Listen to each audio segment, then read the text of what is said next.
नमस्कार दोस्तों, आप सभी का स्वागत है हमारे YouTube चैनल BCS एकेडमी पर। और आज की इस वीडियो में हम नीट IIT से संबंधित टॉपिक लेकर आए हैं। इस वीडियो में हम चर्चा करेंगे ऑर्गन पाइप के बारे में। यहाँ पर हम देखेंगे कि ऑर्गन पाइप होता क्या है, कितने प्रकार के होते हैं, खुले तथा बंद ऑर्गन पाइप में अपरिगामी तरंगों का निर्माण यहाँ पर समझेंगे।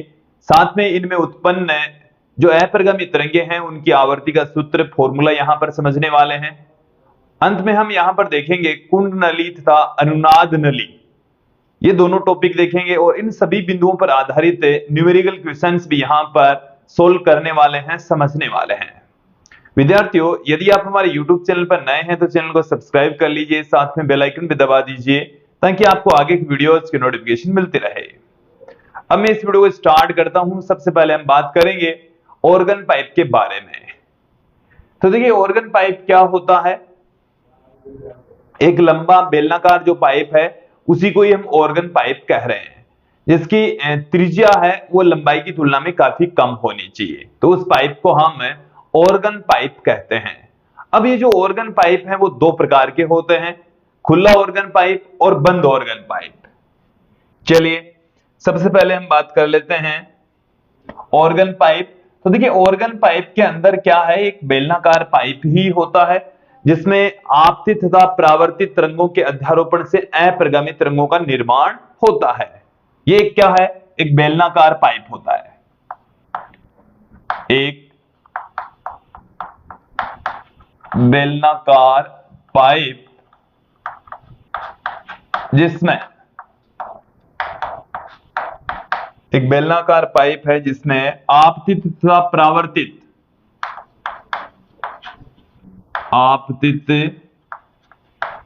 तथा परावर्तित तरंगों के मध्य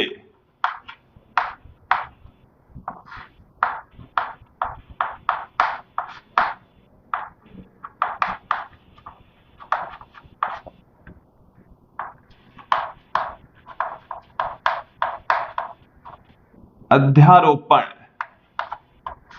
से अपरिगामी तरंगों का निर्माण होता हो। अपरिगामी तरंगों का निर्माण होता है। अपरिगामी तरंगों का निर्माण होता है तो उस पाइप को हम ऑर्गन पाइप कहेंगे। क्लियर। ये दो प्रकार के होते हैं। कितने प्रकार के होंगे, दो प्रकार के।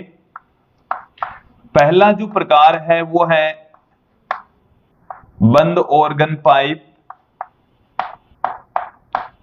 बंद ऑर्गन पाइप का जो एक सिरा है वो ऐसे बंद रहेगा। ये एक बेलनाकार पाइप है, एक सिरा इसका पूर्णतः बंद होगा, दूसरा वाला जो सिरा है वो यहां से खुला है, तो इसको बंद ऑर्गन पाइप कहेंगे। दूसरा जो इसका प्रकार है वो है खुला ऑर्गन पाइप। खुला ऑर्गन पाइप, खुले ऑर्गन पाइप के अंदर जो दोनों सिरे हैं वो दोनों ही सिरे खुले रहेंगे। दोनों ही सिरे क्या रहने वाले हैं, खुले। दोनों ही सिरे यदि इस तरीके से खुले रहते हैं तो उसे हम खुला ऑर्गन पाइप कहेंगे।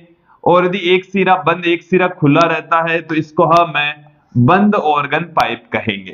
तो जो ऑर्गन पाइप है इसमें हमने इसको दो भागों में डिवाइड कर दिया है, खुला ऑर्गन पाइप तथा बंद ऑर्गन पाइप।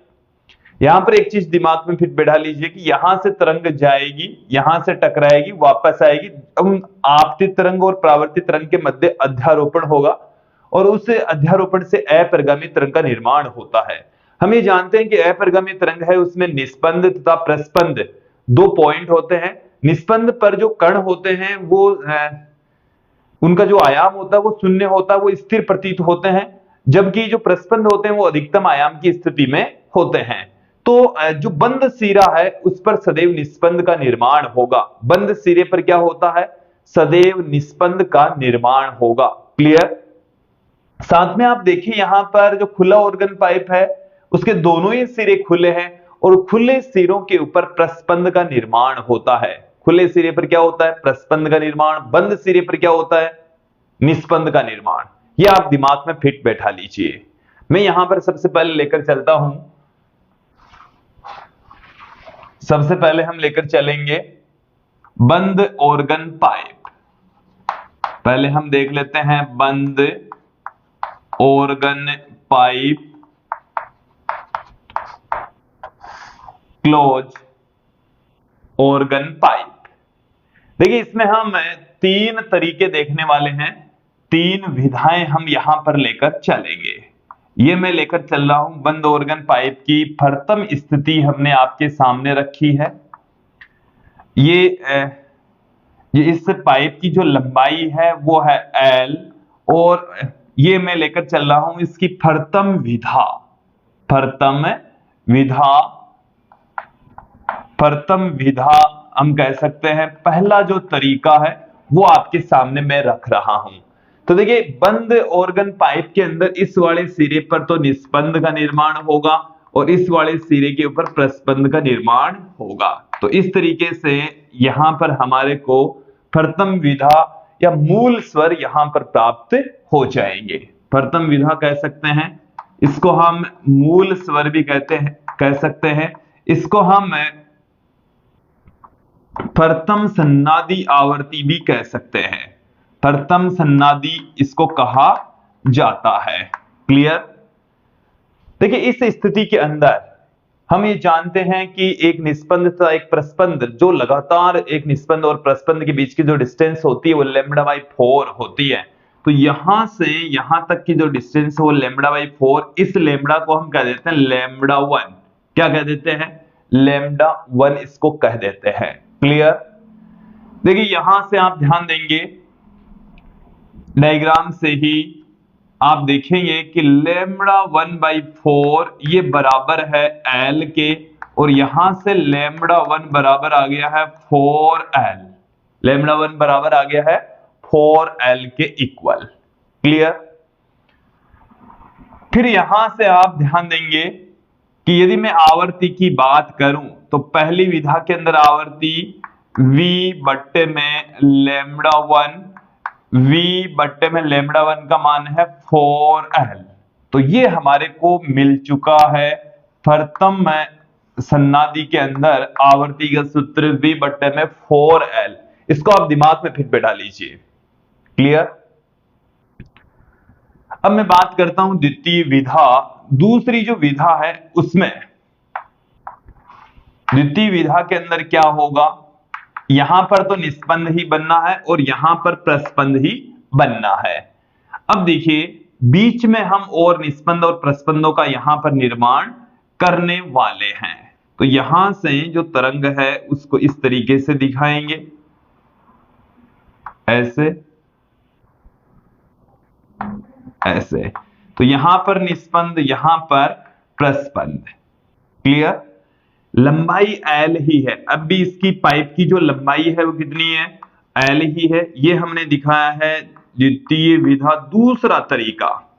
द्वितीय विधा, इसको हम प्रथम अधिस्वरक भी कह सकते हैं। इसका नाम क्या है? प्रथम अधिस्वरक, क्योंकि मूल स्वर के बाद में जो भी स्वरक प्राप्त होंगे उसको हम अधिस्वरक कहेंगे, और ये प्रथम अधिस्वरक है। इसको हम यहां पर जो आवर्ती प्राप्त होती है वो मूल आवर्ती की 3 गुणा प्राप्त होगी। अभी देख लेते हैं कितना गुणा प्राप्त होती है। तो यहां पर जो तरंग धैर्य है, देखो यहां से λ/4 λ/4 λ/4, तो ये हो गया 3λ/4, और इस लैम्ब्डा को हम लिख देते हैं λ2 से, तो 3λ2/4 हो गया। क्लियर? यहां से ये 3λ2/4 है, ये है L के बराबर, तो ये यहां से λ2 बराबर आ गया 4L/3, 4L/3 आ गया हमारे पास में। क्लियर? इस स्थिति में जो आवर्ती है इस N2 बराबर आ गई V/में λ2 बराबर 3V/में 4L, ये आ गई है। और ये जो आवर्ती है वो मूल आवर्ती की 3 गुणा है। इसे हम तृतीय सन्नादी कहेंगे। क्या कहा जाएगा? तृतीय सन्नादी इसको कहा जाएगा। क्लियर? स्पष्ट हो जाना चाहिए, समझ में आ जाना चाहिए। अब हम इसकी अगली जो विधा है वो लेकर चलते हैं। ये मैं लेकर चल रहा हूं अगली विधा। पाइप की लंबाई अब भी उतनी ही है, पाइप की लंबाई उतनी ही है, L के बराबर ही। यहां पर आप देखेंगे कि प्रस्पंद बनेगा, यहां निस्पंद बनेगा। यहां बीच में एक निस्पंद बन रहा था, अब की बार यहां पर दो बनेंगे बीच में। कितने बनने वाले हैं? दो यहां पर इस तरीके से निर्मित होने वाले हैं। चलिए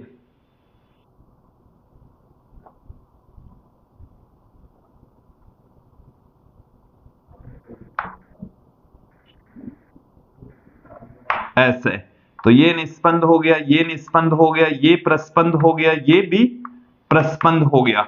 यहां से यहां तक ये देखो lambda by 4, lambda by 4, lambda by 4, lambda by 4, तो ये हो गया हमारे पास में 1 2 3 4 5 लेमड़ा हो गया, तो 5 लेमड़ा 2/2, सॉरी लेमड़ा बाई 4, ये हो गया 5 लेमड़ा 3/4, ये होना चाहिए, क्योंकि इस स्थिति में जो लेमड़ा है उसको लेमड़ा 3 से पुट कर रहा है। क्लियर? 5 लेमड़ा 3/4 हो गया ये, तो यहां से 5 लेमड़ा 3/4 ये है L के इक्वल, और लेमड़ा 3 बराबर हो गया है 4L बट्टे में 5। यहां से N3 बराबर आ गया है V बट्टे में लेमड़ा 3, और ये आ जाएगा 5V बट्टे में 4L। तो जो आवर्ती है वो मूल आवर्ती की 5 गुणा यहां पर प्राप्त हो रही है। जो मूल आवर्ती है उसकी 5 गुणा यहां पर प्राप्त हो रही है। यदि मैं इनकी प्रथम विधा, द्वितीय विधा, तृतीय विधा, इनके अंदर आवर्ती का अनुपात यहां पर देखूं तो देखिए हमें क्या मिलने वाला है। पहली विधा में, दूसरी विधा में, तीसरी विधा में, इनमें जो आवर्तियों का अनुपात है 1:3:5 के रूप में हमें प्राप्त होने वाला है। तो यहां पर आप देखें कि बंद ऑर्गन पाइप के अंदर जो आवर्तियां है, जो सन्नादि है, वो विषम सन्नादियां प्राप्त होती है। प्रथम सन्नादि, तृतीय, पंचम, सप्तमी, ऐसी सन्नादियां ही प्राप्त होगी। इसका मतलब है कि जो आवर्ती है वो मूल आवर्ती के विषम गुणज के रूप में होती है। आवर्तियां है वो मूल आवर्ती के विषम गुणज के रूप में ही हमें प्राप्त होने वाली है। यहां पर मूल आवर्ती का भी फॉर्मूला आपको ध्यान में रखना है, N बराबर V बट्टे में 4L के बराबर होता है, क्योंकि जब हम खुला ऑर्गन पाइप पढ़ेंगे तो इनमें दोनों में कंफ्यूजन की स्थिति आपको नहीं रखनी है, क्लियर कट रखना है। क्लियर? अब यहां से मैं इनको एक बार हटाता हूं, अब हम इसके पश्चात लेकर चलेंगे खुला ऑर्गन पाइप, जिसके दोनों ही मुंह खुले रहेंगे। देखिए उसके अंदर भी अलग अलग विधाएं यहां पर हम समझेंगे। चलिए एक बार इन सबको भी मैं यहां से हटा देता हूं। चलिए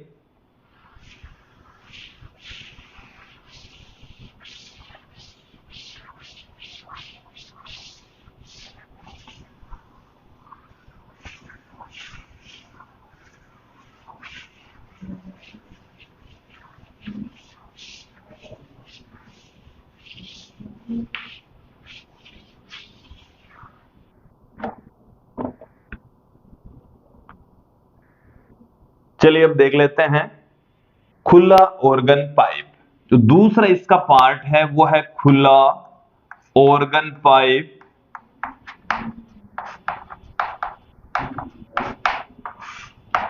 खुले ऑर्गन पाइप के दोनों ही मुंह खुले रहेंगे और खुले मुंह के ऊपर सदैव प्रस्पंद का निर्माण होगा, एंटीनोड का निर्माण होने वाला है। ये हमारे पास में एक पाइप है और इसका जो मुंह है वो खुला है, दोनों ही मुंह खुले हैं। ये हम लेकर चल रहे हैं प्रथम विधा। ये हम क्या लेकर चल रहे हैं? प्रथम विधा। और प्रथम विधा में जो स्वर प्राप्त होते हैं वो है मूल स्वर, उन्हें हम क्या कहेंगे? मूल स्वर। इसको हम प्रथम सन्नादि भी कहेंगे। तो प्रथम सन्नादि, प्रथम विधा, मूल स्वर। चलिए देख लेते हैं। यहां पर एंटीनोड बनेगा, यहां पर भी एंटीनोड बनने वाला है, तो बीच में एक नोड प्राप्त हो सकता है। तो आप यहां पर ध्यान दें, इस तरीके से हमें मध्य भाग में एक नोड और दोनों ही सिरों पर एंटीनोड प्राप्त होने वाले हैं। यहां से यहां तक की जो लेंथ है वो है L, और यहां से यहां तक देखो, यहां एंटीनोड और लगातार दो एंटीनोड के बीच की जो लेंथ है उसको लेमड़ा बाई 2 से हम पुट कर सकते हैं। पहली स्थिति में इसको लेमड़ा 1 से हम पुट कर सकते हैं। क्लियर? यहां पर आप ध्यान देंगे कि जो लेमड़ा 1 बाई 2 है ये एल के बराबर है और लेमड़ा 1 है ये 2l के बराबर है। लेमड़ा 1 किसके तुल्य है? 2l के बराबर है। इस स्थिति के अंदर जो आवर्ती है वो v बट्टे में लेमड़ा 1 होगी, तो v बट्टे में 2l हो जाएगी। आप यहां पर देखेंगे कि जो खुले ऑर्गन पाइप और बंद ऑर्गन पाइप है, खुले ऑर्गन पाइप के अंदर जो आवर्ती है वो v बट्टे में 2l और बंद ऑर्गन पाइप के अंदर प्रथम विधा के अंदर जो आवर्ती है v बट्टे में 4l के इक्वल होती है। ठीक है, देखिए अब यहां पर हम देखेंगे द्वितीय विधा में देखिए द्वितीय विधा और इस स्थिति में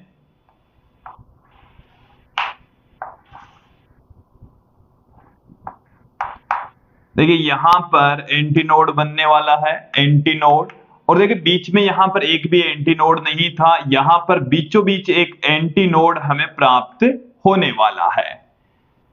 बीचों बीच हमें क्या मिलेगा? एक एंटीनोड हमें प्राप्त होने वाला है।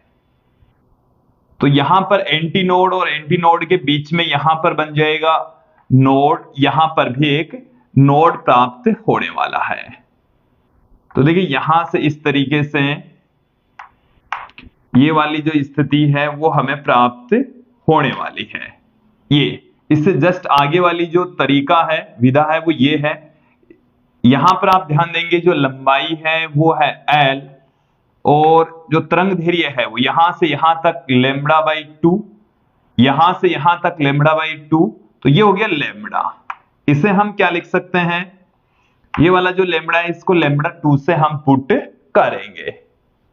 तो यहां पर जो लेमड़ा 2 है यही l के इक्वल है और इस स्थिति में जो आवर्ती है n2 यह है v बट्टे में लेमड़ा 2, इसे हम v बट्टे में l पुट कर सकते हैं, इसको 2v बट्टे में 2l भी पुट कर सकते हैं।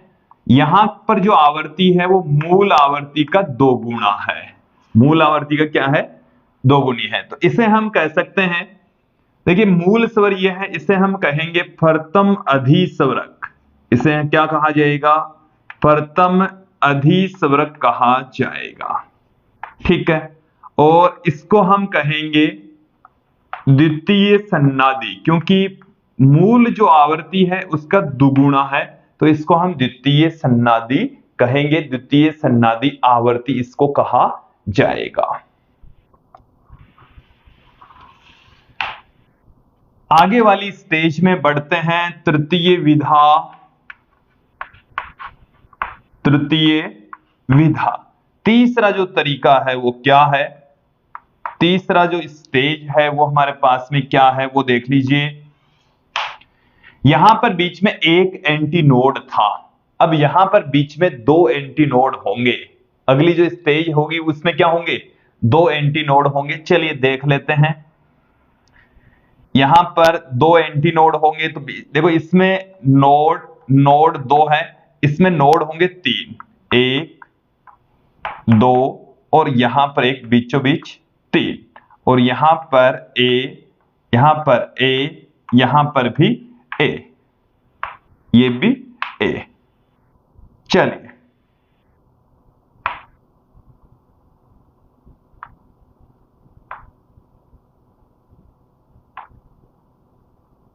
ये वाली स्टेज हमें प्राप्त होने वाली है। क्लियर? देखिए इस स्थिति में भी पाइप की जो लंबाई है वो वही लेकर चल रहे हैं, L के इक्वल। यहां पर लेमड़ा कितना हो जाएगा? देखो यहां से यहां तक lambda by 2, lambda by 2, lambda by 2, तो ये हो गया 3 लेमड़ा बाई 2, और यहां पर जो लेमड़ा है इसको हम लेमड़ा 3 से पुट करेंगे, लेमड़ा 3 से। चलिए देखिए तो क्या हो जाएगा? 3 लेमड़ा 3 बाई 2 बराबर L, तो लेमड़ा 3 बराबर आ गया है 2L बाई 3, 2L बाई 3, तो यहां से हमें क्या मिल जाएगा, N3 बराबर V बट्टे में लेमड़ा 3। लेमड़ा 3 की वैल्यू कितनी है, 12 अपॉन में 3। तो ये प्रथम विधा में जो आवर्ती है उसकी 3 गुणा हमें यहां पर प्राप्त होती है, मूल आवर्ती की 3 गुणा प्राप्त होती। इसे हम तृतीय सन्नादि कहेंगे। क्या कहा जाएगा, तृतीय सन्नादि। और इसे हम द्वितीय अधिस्वरक भी कह सकते हैं, द्वितीय अधिस्वरक भी इसको कहा जाता है। यहां से आप देखेंगे कि इन दोनों का यदि हम रेशियो निकालें N1 अनुपात N2 तो 1 अनुपात 2 आएगा।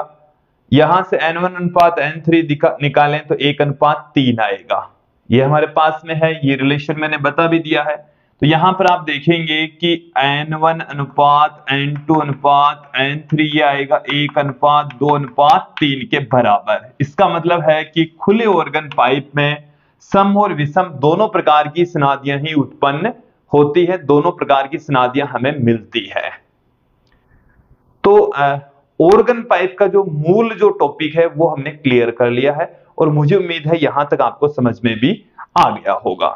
अब हम थोड़ा सा आगे बढ़ते हैं। मैं यहां पर बात करूंगा अंत्य संशोधन के बारे में।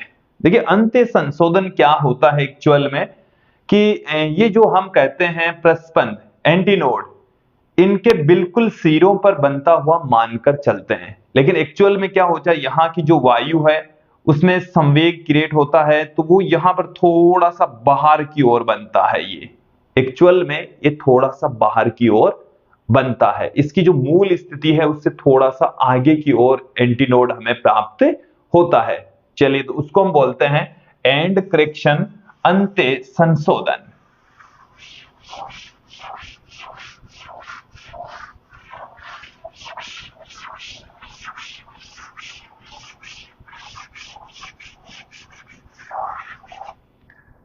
अंत्य संशोधन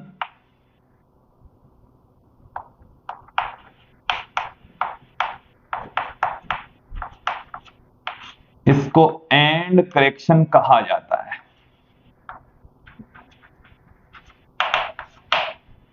चलिए मैं आपको क्लियर कर देता हूं। ये हमारे पास में एक ऑर्गन पाइप है और ये मैं ले लेता हूं यहां पर बंद ऑर्गन पाइप, ठीक है। ये इसका खुला हुआ मुंह है और हम ये कंसीडर करके चलते हैं कि जैसे मैं यहां पर एक ये वाली कोई सी भी विधा आप लेकर चले, कोई सी भी लेकर चले, ये कोई सी एक विधा है और इस पाइप की हम लंबाई L लेकर चलते हैं, लेकिन एक्चुअल में जो एंटीनोड है वो इसके बिल्कुल सिरे पर न बनकर थोड़ा सा ऊपर बनता है। थोड़ा सा कहां बनेगा, यहां बनेगा, इस जगह पर बनेगा। तो एक अतिरिक्त लंबाई पर बनता है, इसी लंबाई को हम ई से रिप्रेजेंट कर देते हैं। किससे तो यही है एंड करेक्शन, कि जो प्रस्पंद है एंटीनोड है वो बिल्कुल खुले मुंह पर न बनकर कहां बनता है, खुले मुंह से थोड़ा सा बाहर की ओर बनता है। जितनी दूर बाहर बनता है उस लेंथ को हम ई से पुट करते हैं और जो इसी को हम संशोधित कर देते हैं, इसीलिए तो इसको अंत्य संशोधन कहा जाता है। तो जो लंबाई है एल डेस, ये एल प्लस में ई के बराबर होती है। ये हमने इसको संशोधित जो लंबाई है वो एल प्लस ई के इक्वल ली जानी चाहिए। क्लियर, स्पष्ट हो जाना चाहिए, समझ में आ जाना चाहिए। अब मैं बात करूं यहां पर कि दोनों ही मुंह खुले हैं, खुले ऑर्गन पाइप के लिए जो अंत्य संशोधन है वो क्या होगा। ये हमारे पास में ऑर्गन पाइप है और इस ऑर्गन पाइप के अंदर यहां पर हम ये मानकर चलते हैं कि इस जगह पर इन बिंदुओं के ऊपर हमें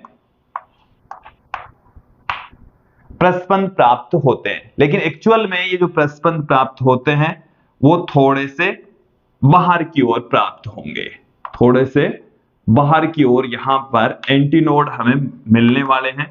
तो यहां पर एक अतिरिक्त लंबाई ई और यहां पर भी एक अतिरिक्त लंबाई ई, दोनों तरफ ही ऐड हो जाती है।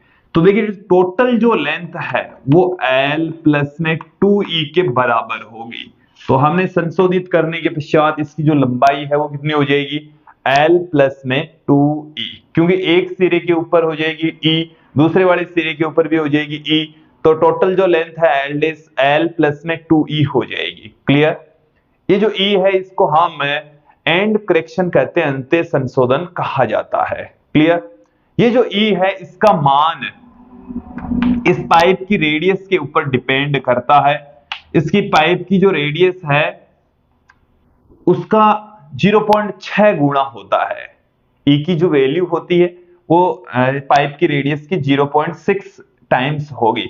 पाइप की मोटाई जितनी कम होगी एंड करेक्शन उतना ही कम होने वाला है। जो प्रस्पंद है वो सिरे के निकट बनने वाला है। तो पाइप की मोटाई यदि हम कम से कम लेकर चलेंगे तो जो अंत्य संशोधन वाली जो समस्या है वो कम से कम क्रिएट होगी। क्लियर। अब यहां पर हम चर्चा करेंगे अगले बिंदु की ओर। एक बार मैं इन सब को हटा देता हूं।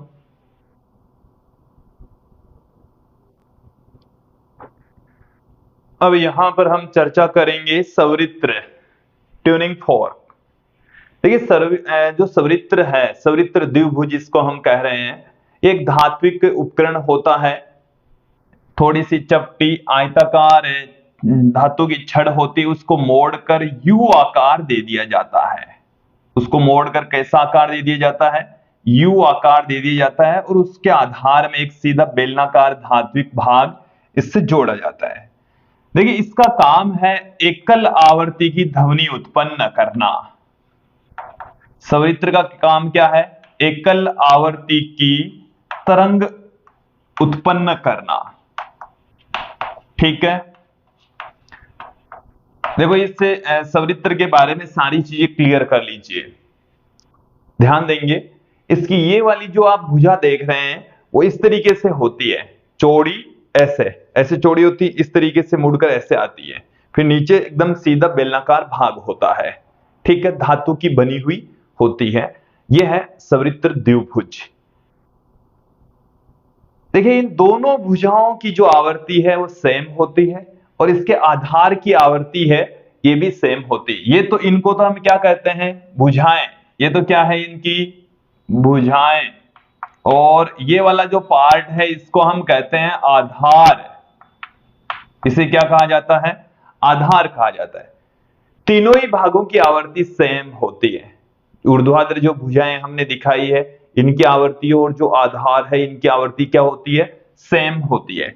इन दोनों भुजाओं के अंदर अनुप्रस्थ तरंगें उत्पन्न होती है। इनमें कौन सी तरंगें होगी, अनुप्रस्थ तरंगें उत्पन्न होगी, और इसमें अनुदैर्घ्य तरंगें उत्पन्न होती है। इसमें कौन सी तरंगें उत्पन्न होगी, अनुदैर्घ्य तरंगें। इन दोनों के मध्य कलांतर 0 होता है। दोनों तरंगों के दोनों जो हमने दिखाए भुजाएं, इनसे यदि हम इसको कहीं पर मारे फिर ऐसे तरीके से तरंग इसमें उत्पन्न होगी तो दोनों के बीच में जो कलांतर है वो 0 होगा। दोनों के मध्य का कलांतर कितना होगा, 0 होगा। आधार और भुजाओं का की जो आवृत्ति वो सेम होगी, हालांकि इनके अंदर अनुप्रस्थ तरंगें और इसमें अनुदैर्घ्य तरंगें उत्पन्न होने वाली है। भुजाओं की लंबाई जितनी कम होगी आवृत्ति उतनी ही अधिक होगी। भुजाओं की लंबाई कम तो आवृत्ति क्या होने वाली है, उतनी ही अधिक होने वाली है। देखिए यहां पर मैं आपको आवर्ती का फॉर्मूला आपके सामने पुट कर देता हूं। सवरित्र द्विभुज के अंदर आवर्ती का जो फॉर्मूला है एन समानुपाती होता है टी बट्टे में एल स्क्वायर इंटू अंडररूट में वाई बट्टे में रो। देखिए यहां पर इन चीजों को क्लियर कर लीजिए। ये जो टी है वो है भुजाओं की मोटाई। ये जो टी है वो क्या है, भुजाओं की मोटाई। ये जो भुजाएं हमने ले रखी है इनकी मोटाई है, और एल है वो है भुजाओं की लंबाई। वाई इसका यंग प्रत्यास्थता गुणांक है। वाई क्या है, यंग प्रत्यास्थता गुणांक, और जिस मीटर का ये बना हुआ है उसका घनत्व है। तो यहां पर आप ध्यान देंगे कि भुजाओं की लंबाई जितनी अधिक होगी आवर्ती उतनी कम होगी, भुजाओं की लंबाई जितनी कम होगी आवर्ती उतनी ही अधिक होने वाली है। देखिए इसके साथ में यदि हम सवृत्र की भुजाओं को मोम से भारित कर दें, देखो ऐसे क्वेश्चंस आते हैं, इसलिए इस चीज को अभी क्लियर कर लीजिए। यहां पर इस भुजा के ऊपर हम क्या लगा दें, मोम लगा दें। मोम यदि लगा दी जाए तो भुजा भारित हो जाएगी, और भुजा के भारित होने की स्थिति में जो आवर्ती है वो घट जाएगी। मोम लगाने पर भुजा की जो आवर्ती है वो क्या हो जाएगी, घट जाएगी। भुजा को घिस देने पर आवर्ती बढ़ जाती है, मोम लगाने पर घट जाती है, घिस देने पर बढ़ जाती है। घिस देने पर उसकी घिस देने पर या रेंत देने पर, ये दोनों वर्ड आएंगे कि रेंत देने पर या घिस देने के ऊपर जो आवर्ती है वो इंक्रीज हो जाएगी। इस चीज को आप दिमाग में फिट बैठा लेंगे। एक और इफेक्ट देखेंगे यहां पर, यदि टेम्परेचर को बढ़ाएं तो ताप बढ़ाने पर एक्चुअल में क्या होता है, आवर्ती घट जाती है, क्योंकि घनत्व देखो ताप बढ़ाने पर आवर्ती घट जाएगी। ताप बढ़ाने पर आवर्ती क्या हो जाती है, घट जाती है। क्लियर? क्योंकि यंग प्रत्यास्थता गुणांक घट जाता है, ताप से थोड़ा बहुत प्रभावित होता है, इस वजह से जो आवर्ती है वो घट जाएगी। क्लियर? अगला जो हमारा टॉपिक है, मुख्य जो टॉपिक है, अब हम उसकी ओर बढ़ते हैं। अनुनाद नली, रेजोनेंस ट्यूब।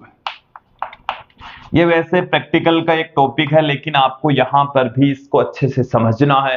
हमारे पास में एक लकड़ी का बोर्ड है, ये 1 मीटर लंबा बोर्ड होता है। कितना मीटर लंबा बोर्ड है, 1 मीटर लकड़ी का बोर्ड है, और यहां पर एक पाइप लगी होगी। यहां पर क्या लगी होती है, एक पाइप। जितनी चौड़ी हमने दिखाई है उतनी चौड़ी होती नहीं है, लेकिन समझने के हिसाब से हमने इसको दिखाया है। क्लियर? समझने के हिसाब से हमने इसको दिखाया है। यहां पर हम एक पात्र लेते हैं, उस पात्र के अंदर जल को भरेंगे। देखिए एक बार इस डायग्राम को अच्छे से समझ लीजिए। क्या है, ये वाला जो पोर्शन हमने यहां पर आपको दिखाया है, ये सारा का सारा पोर्शन लकड़ी का बना हुआ है। किसका बना हुआ है, लकड़ी का बना हुआ है, और ये सब कुछ लकड़ी के ऊपर ही चिपके हुए हैं। ऐसे हमने इनको लगा रखे हैं। यहां पर एक स्केल भी लगी होती है। क्या लगी होगी, एक स्केल यहां पर लगी होगी। यहां पर एक स्केल लगी होती है, ठीक है, और एक इस तरीके से रखा होगा। ठीक है, इतना समझ में आ गया। लकड़ी का बोर्ड है, ये एक पाइप है, लगभग 1 इंच व्यास वाली ये पाइप होती है, और यहां से एक ये पारदर्शी पाइप होती है, और यहां पर तरल भरा जाता है, और हम जल ही भरते हैं। किसको भरते हैं, जल को भरते हैं। तो देखिए ये जो अनुनाद नली है वो किस काम में आती है, ध्वनि तरंगों का वेग ज्ञात करने के लिए। तरंगों का वेग ज्ञात करने के लिए, ज्ञात करने के लिए कैसे ज्ञात करते हैं वो भी देख लेते हैं। देखिए कैसे ज्ञात करेंगे, इसके लिए हम क्या करेंगे, ये जो पात्र आपको दिखाई दे रहा है, इस पात्र के अंदर हम जल भर देंगे। इसमें क्या करना है, आपको जल भर देना है। तो जल यहां से भरेंगे तो जल यहां से होता हुआ यहां पर आता जाएगा। यहां पर जो भी जल डालेंगे वो इधर इस पाइप में आ जाएगा। मैं यहां पर इसकी जो ऊंचाई है वो अधिकतम हम लेकर चलेंगे, या पहले कम पानी भरो फिर ज्यादा भरते जाओ। मैं यहां पर 2 स्थितियां आपके सामने पुट कर रहा हूं कि पहली स्थिति में ये हमने जो पाइप लिया है उसमें ये वाली स्थिति हमें प्राप्त होती है। थोड़ा सा इस पाइप को नीचे कर लेते हैं, ऊपर हम सवृत्तर को दिखाएंगे। ऊपर किसको दिखाने वाले हैं, सवृत्तर को दिखाने वाले हैं। ये इस तरीके से ये जो पाइप है वो यहां तक भरा हुआ है। ठीक है, ये हम एक सवृत्तर का प्रयोग यहां पर कर रहे हैं, और यहां से तरंगे निकल रही है। तो देखिए यहां पर ये एक बंद ऑर्गन पाइप की भांति काम करेगा। किसकी भांति काम करेगा, एक बंद ऑर्गन पाइप की भांति। ये वाला जो सीरा है वो है नोड, और ये वाला जो सीरा है यहां से इसके जो पाइप है उसके थोड़ा सा बाहर एंटी नोड प्राप्त होता है। यहां से यहां तक की जो लेंथ है वो मैं L1 कंसीडर कर लूं। हम यहां पर देखकर पहचान लेंगे कि कितनी दूरी तक पानी जल भरा हुआ है।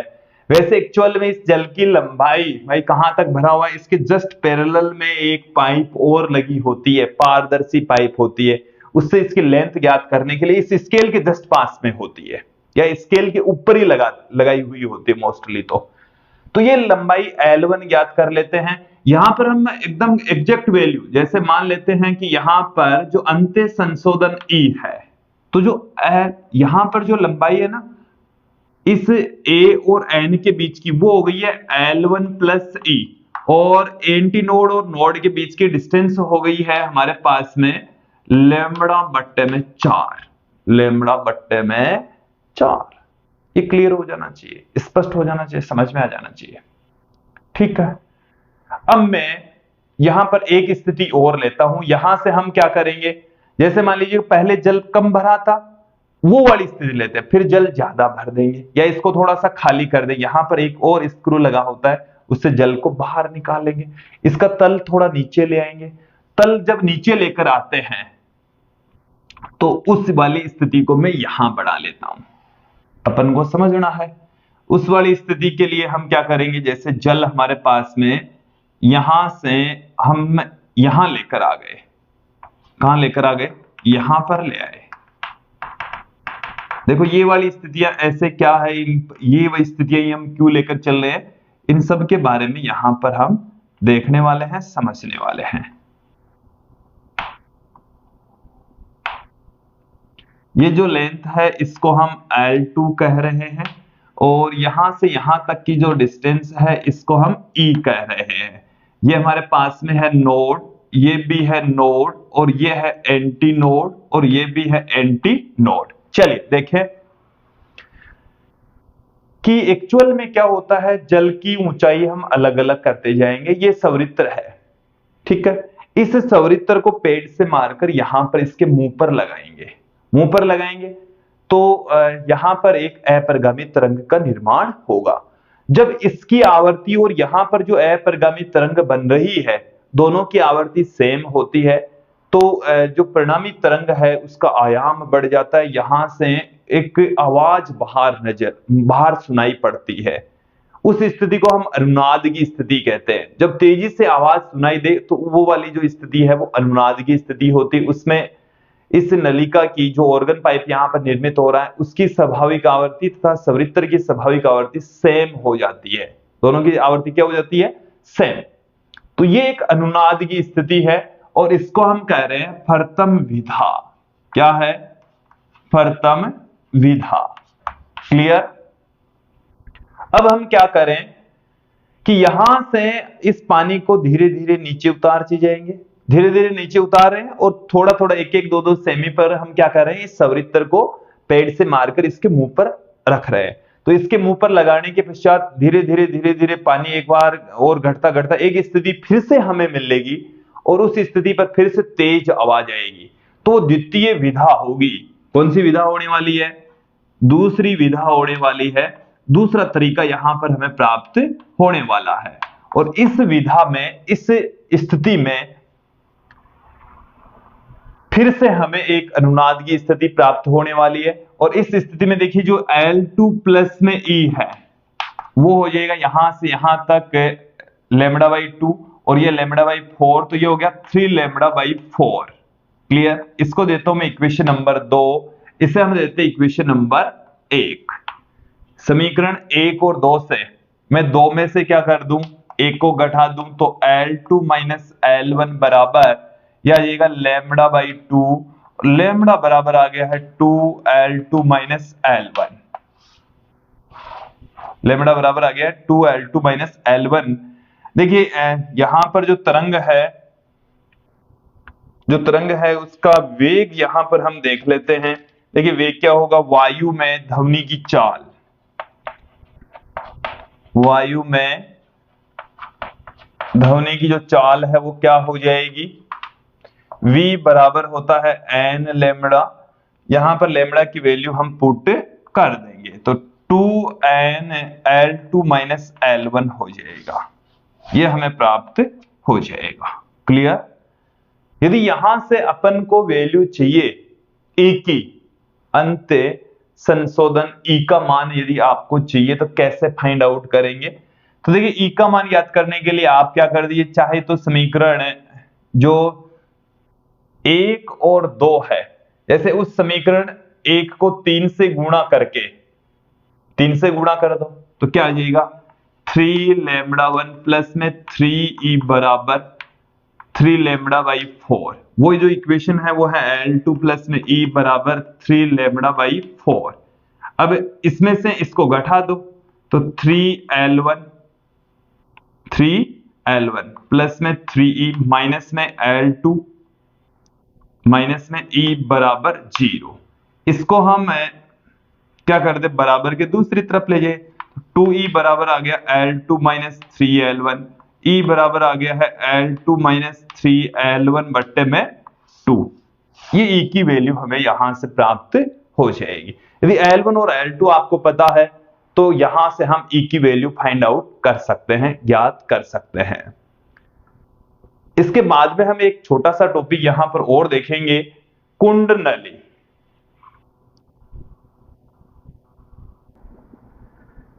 देखिए अब हम यहां पर चर्चा करेंगे कुंडली। देखिए कुंडली की सहायता से हम विभिन्न धातुओं के अंदर ध्वनि का वेग, साथ में अलग अलग प्रकार की वायु में ध्वनि के वेग की हम तुलना कर सकते हैं। वायु तथा किसी धातु के अंदर ध्वनि के वेग की हम तुलना कर सकते हैं। हम यहाँ पर इसका बहुत सारे तरीके से इनका अलग अलग उपयोग होता है। पहले देख लेते हैं कि कुंडली होती क्या है। तो यहां पर देखिए एक 5 सेमी व्यास वाली एक कांच की नलिका होती है। जो व्यास है वो है 5 सेमी, 5 सेमी व्यास वाली ये एक कांच की नलिका है। ये हमारे पास में एक कांच की नलिका है। यहां पर हम एक पिस्टन का प्रयोग करेंगे। ये बंद सिरा है और इस सिरे से हम यहां पर एक छड़ कनेक्ट कर देते हैं। ये यहां से पूरी तरह से टाइट छड़ है। कैसी है? टाइट। यहां ये स्थिर अवस्था में इसको मैं कह देता हूं P1। इस पिस्टन को हमने क्या नाम दे दिया? P1 नाम दे दिया। एक पिस्टन हम यहां पर भी लगा देते हैं और ये वाला जो पिस्टन है, यहां पर जो हमने पिस्टन लगाया है ये चलायमान पिस्टन है। ये आगे पीछे भी हो सकता है। ये वाला जो पिस्टन हमने इधर वाला दिखाया है इसको हम नाम देते हैं P2। ये जो P2 है वो चलायमान पिस्टन है। ये कैसा है? चलायमान, आगे पीछे जा सकता है। तो इस पिस्टन को हमने नाम दे दिया है चलायमान पिस्टन। ये स्थिर पिस्टन है और इससे हमने एक छड़ यहां पर लगा रखी है। धातु की छड़ है। ये किसकी छड़ है? धातु की छड़। क्लियर? यहां तक समझ में आ गया? ये जो नलिका आप देख रहे हैं ये है कांच की नलिका। कांच की नलिका है जिसकी 5 सेमी इसका व्यास होता है। क्लियर? अब देखिए हम क्या करेंगे, यहां पर इसके अंदर एक टेल्कम पाउडर, लाइकोपोडियम जो पाउडर है, चूर्ण है, वो इसके अंदर फैला देंगे। यहां पर हमने क्या कर दिया, उस पाउडर को फैला दिया। इस वाले सिरे की, इस वाली जगह के ऊपर हम क्या कर देते हैं, उस पाउडर को फैला देते हैं। क्लियर? यहां पर फैलाने के पश्चात हम एक रेजिनीकृत कपड़ा लेते हैं, थोड़ा सा खुरदरा कपड़ा, रेजिनीकृत कपड़ा। देखो थोड़ा सा खुरदरा कपड़ा होगा और उस खुरदरे कपड़े को यहां से रगड़ेंगे। ये जो छड़ आप देख रहे हैं, धातु की छड़, देखिए आप किसी छड़ के ऊपर थोड़ा सा खुरदरा वस्तु को आप रगड़ेंगे तो वहां से आप देखेंगे कि एक आवाज उत्पन्न होगी, उसके अंदर एक तरंग उत्पन्न हो जाती है। इस छड़ के अंदर क्या उत्पन्न हो जाएगी? एक तरंग उत्पन्न हो जाएगी। वो जो तरंग है वो इस पिस्टन P1 से होती हुई इसके अंदर वायु भरी है। इसमें क्या भरी है? वायु भरी है। इस वायु में भी उत्पन्न हो जाएगी।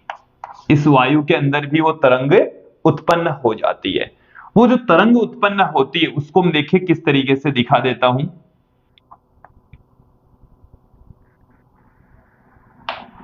यहां पर इस तरीके से हम इसको रिप्रेजेंट कर सकते हैं।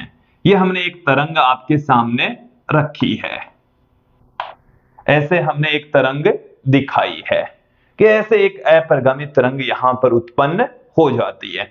यहां पर जो पाउडर पड़ा था वो पाउडर देखिए, यहां जो निस्पंद बनते हैं, ये निस्पंद है, ये निस्पंद है, ये निस्पंद है, निस्पंद पर उसका ढेर लग जाता है क्योंकि वो हिलता नहीं है। यहां पर पाउडर का ढेर बन जाएगा, थोड़ा सा बड़ा दिखा देता हूं मैं समझने के हिसाब से। यहां पर पाउडर का ढेर बन जाएगा, समझने के हिसाब से यहां पर भी पाउडर का ढेर बन जाएगा ऐसे। तो यहां पर एक ढेर हो गया, दो हो गया, मतलब जहां जहां निस्पंद है वहां वहां पर जो लाइकोपोडियम पाउडर है, या हम कह सकते जो टेल्कम पाउडर है, शुष्क टेल्कम पाउडर है, उसके ढेर बन जाते हैं। और ढेर से हमें यहां से पता लग जाता है कि ये निस्पंद है। यहां पर क्या प्राप्त हो रहे हैं? निस्पंद। वैसे ये जो तरंग हमने दिखाई है वो हमारे को दिखने वाली नहीं है, वो हम कहां से पता लगाएंगे? इन जो पाउडर है उसके ढेर से ही हमें पता लगने वाला है। तो मुझे उम्मीद है यहां तक आपको ये जो कुंड नली है ये अच्छे से समझ में आ गई होगी। यहां पर हम कोई रेजनीकृत थोड़ा सा खुरदरा कपड़ा रगड़ेंगे तो उस छड़ के अंदर एक तरंग उत्पन्न होगी। उस तरंग की जितनी आवृत्ति होती है उतनी ही आवृत्ति वाली तरंग इस पाइप के अंदर, इस नलिका के अंदर उतनी ही आवृत्ति वाली एक तरंग उत्पन्न हो जाएगी। तो छड़ में उत्पन्न तरंग और इस वायु में उत्पन्न जो तरंग है उनकी आवृत्ति यहां पर सेम रहेगी। देखिए मेरी बात को समझ लीजिए।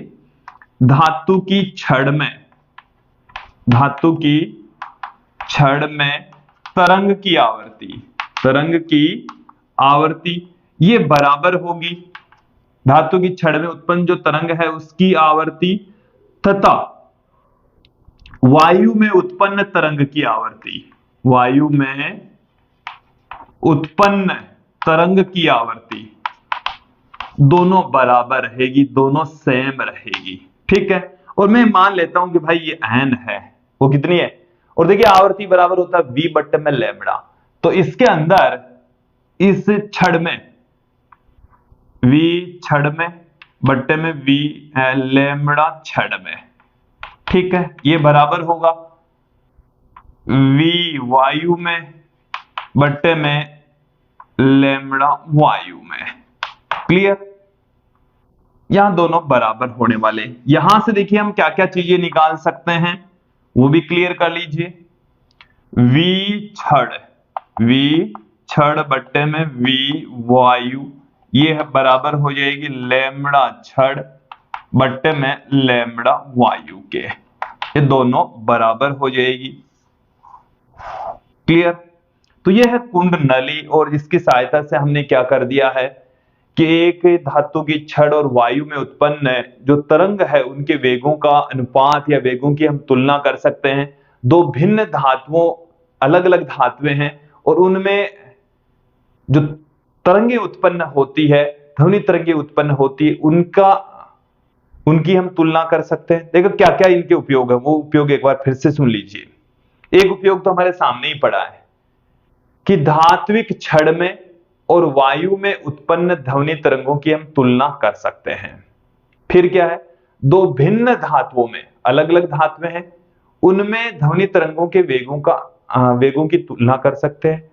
वायु में दो भिन्न भिन्न वायु है, जैसे ऑक्सीजन है, हाइड्रोजन है, नाइट्रोजन है, तो अलग अलग प्रकार की वायु है, अलग अलग प्रकार की गैसें हैं।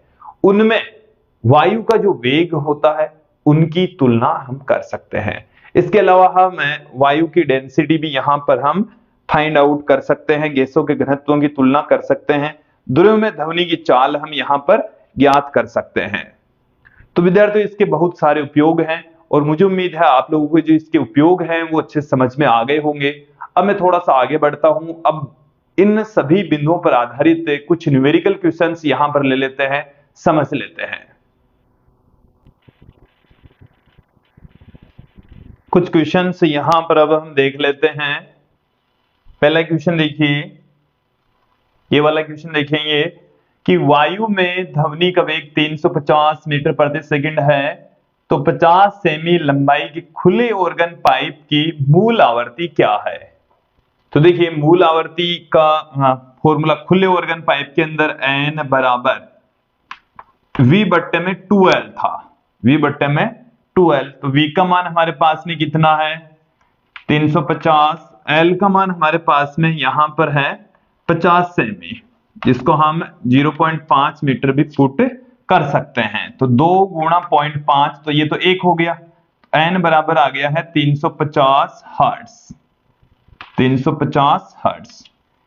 नेक्स्ट क्वेश्चन देखिए ये वाला क्वेश्चन कि एक खुले ऑर्गन पाइप की आवृत्ति 30 हर्ट्ज है। यदि पाइप का एक सिरा बंद कर दिया जाए तो इसकी मूल आवृत्ति कितनी होगी। खुले ऑर्गन पाइप के लिए देखिए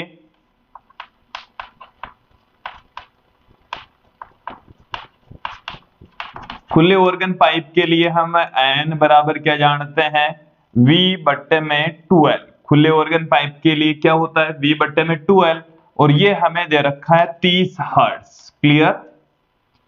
अब इसका एक सिरा क्या कर दें, बंद कर दें। एक सिरा बंद कर देंगे तो ये बंद ऑर्गन पाइप हो जाएगा, और बंद ऑर्गन पाइप के लिए हम क्या जानते हैं, बंद ऑर्गन पाइप के लिए, बंद ऑर्गन पाइप के लिए क्या हो जाएगा n बराबर v बट्टे में 4l, जबकि v बट्टे में 2l बराबर तो हम क्या जानते हैं 30 हर्ट्ज। तो n बराबर क्या आ गया 30 बट्टे में 2 बराबर 15 हर्ट्ज आ जाएगा। इसका आंसर क्या आ जाएगा 15 हर्ट्ज आ जाएगा। नेक्स्ट क्वेश्चन देखिए कि खुले बेलनाकार पाइप की मूल आवर्ती वायु में f0 है, तो पाइप की आधी लंबाई पानी में डुबो दी जाए तो वायु स्तंभ की मूल आवर्ती क्या होगी। क्वेश्चन को समझें एक बार कि खुला बेलनाकार पाइप है जिसकी मूल आवर्ती कितनी है f0 है। ये हमारे पास में इस तरीके से है, खुला ऑर्गन पाइप है और इसकी जो आवर्ती है यहां पर एंटी नोड बनेगा, यहां पर एंटी नोड बनेगा, और आवर्ती v बट्टे में 2l होगी। ठीक है। अब इसको क्या कर दें, इसको हम यहां से आधा पानी से भर दें, यहां से पानी से भर दें तो ये बंद ऑर्गन पाइप की भांति काम करेगा। किसकी भांति काम करेगा, यहां से यहां तक की इसकी जो लेंथ है वो कितनी है l, और यहां से यहां तक जो लेंथ है वो है l/2, l/2। इसकी लेंथ को मैं कह दूं l डेस, तो n डेस बराबर v बट्टे में 4l डेस, और यहां पर l डेस की जो वैल्यू है वो है l बट्टे में 2, तो ये कितना आ गया n डेस बराबर v बट्टे में 2l। आवर्ती अब पहले जितनी ही रहेगी, पहले f0 थी, अब भी कितनी है f0 ही रहेगी, आवर्ती पर कोई फर्क नहीं पड़ेगा, क्योंकि एंटी नोड और नोड के बीच की डिस्टेंस और अब भी एंटी नोड और नोड के बीच की डिस्टेंस सेम रहती है, तो आवर्ती भी सेम रहेगी। क्लियर। नेक्स्ट क्वेश्चन देखिए एक बंद ऑर्गन पाइप की लंबाई 1 मीटर है, ध्वनि का वेग 330 मीटर प्रति सेकंड है, तो द्वितीय स्वर की आवर्ती क्या होगी। देखो बंद ऑर्गन पाइप है, पाइप कैसा है बंद ऑर्गन पाइप, और बंद ऑर्गन पाइप के अंदर जो मूल स्वर है उसकी आवर्ती होती v बट्टे में 4l, v बट्टे में 4l। क्लियर। मैं यहां पर बात कर रहा हूं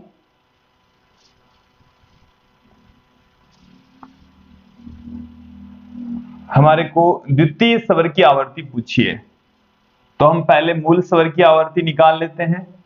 मूल स्वर की आवर्ती कितनी हो जाएगी, यहां से हमारे पास में देखिए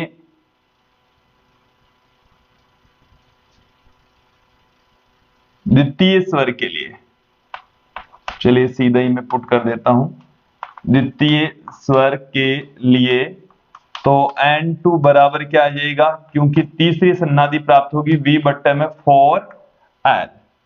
V हमें दे रखा है, L हमें दे रखा है, यहाँ पर वैल्यू पुट कर देंगे। देन यहाँ से क्या आ जाएगा, V का मान 3 गुणा में 330 बट्टे में 4 गुणा में 1, तो ये तो आ गया 990 बट्टे में 4, 2 4 1 फिर 3 0 7 5, इतना हर्ट्ज आ गया। आप और कैलकुलेशन कर लेंगे तो एग्जैक्ट आंसर आ जाएगा। यही है वैसे। एक खुले पाइप को अचानक एक सिरे से बंद करने पर प्राप्त तृतीय सन्नादी की आवृत्ति खुले पाइप की तुलना में 100 हर्ट्ज से ज्यादा है, तो खुले पाइप की मूल आवृत्ति क्या है। देखें, इसे समझ लीजिए कि हमारे पास में क्या है, खुला ऑर्गन पाइप है। खुले पाइप के लिए क्या हो जाएगा, खुले ऑर्गन पाइप के लिए जो आवृत्ति है वो होती है V बट्टे में 12, V बट्टे में 12। यह है खुले ऑर्गन पाइप के लिए। एक सिरा बंद कर दें तो बंद ऑर्गन पाइप हो जाएगा, एक सिरा बंद कर देंगे तो क्या हो जाएगा, बंद ऑर्गन पाइप। और उसकी तृतीय सन्नादी की आवृत्ति, तृतीय सन्नादी की आवृत्ति क्या हो जाएगी, 3 इंटू तृतीय सन्नादी की आवृत्ति है ये 3V बट्टे में 4L। ये क्या कह रहा है कि तृतीय सन्नादी की आवृत्ति वो खुले ऑर्गन पाइप की तुलना में 100 हर्ट्ज से ज्यादा है, तो 3V अपॉन में जो 4L है वो V अपॉन में 12 से भी कितना ज्यादा है, 100 ज्यादा है। क्लियर। तो यहां से हमें क्या निकालना है, खुले पाइप की मूल आवृत्ति V बट्टे में 12 निकालना है। इसको बराबर की इस तरफ ले आइए, 3 बट्टे में 4,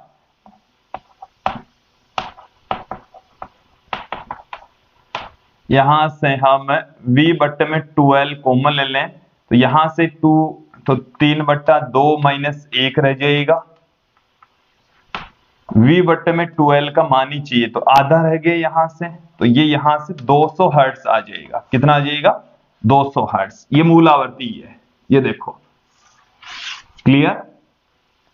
तो ये था आज का हमारा वीडियो, जिसमें हमने ऑर्गन पाइप से संबंधित सारे के सारे जो कॉन्सेप्ट है वो क्लियर किए हैं, अच्छे से समझे हैं, जाने हैं। और मुझे उम्मीद है आप लोगों को ये जो वीडियो है वो अच्छे से समझ में आ गया होगा। नेक्स्ट वीडियो में हम फिर मिलेंगे। उस वीडियो में हम विस्पंद के बारे में चर्चा करेंगे, बिट्स के बारे में चर्चा करेंगे कि बिट्स होता क्या है, कैसे उत्पन्न होते हैं, बिट्स के लिए जो समीकरण है वो किस प्रकार के होंगे, वो हम नेक्स्ट वीडियो में देखेंगे। बिट्स पर आधारित जो घटनाएं हैं वो नेक्स्ट वीडियो में समझेंगे। आज के लिए इतना ही। धन्यवाद दोस्तों।